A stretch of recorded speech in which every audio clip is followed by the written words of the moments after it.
Mais dans la tête de Clément, la vision de ce monde est beaucoup plus complexe.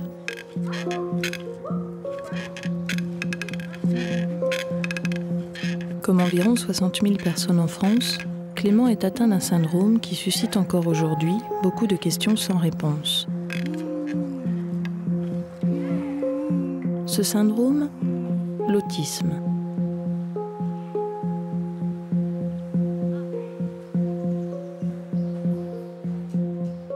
Selon certains spécialistes, il y aurait autant de formes d'autisme que de personnes autistes.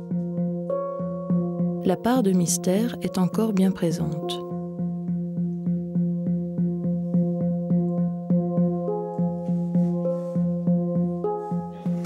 Les enfants que nous avons rencontrés souffrent d'un trouble moyen à sévère du développement et de la socialisation. Certains parlent, mais la majorité n'a jamais prononcé un mot.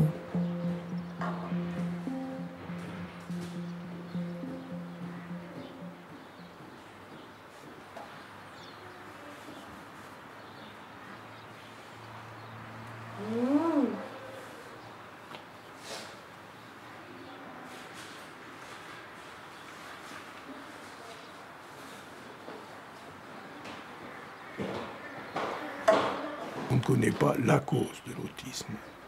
Il y a vraisemblablement d'ailleurs un ensemble de causes, un ensemble de facteurs qui s'intriquent les uns les autres. De plus en plus aujourd'hui, on pense qu'il y a chez un grand nombre d'enfants autistes, peut-être pas chez tous, mais chez un très grand nombre en tout cas, un facteur génétique.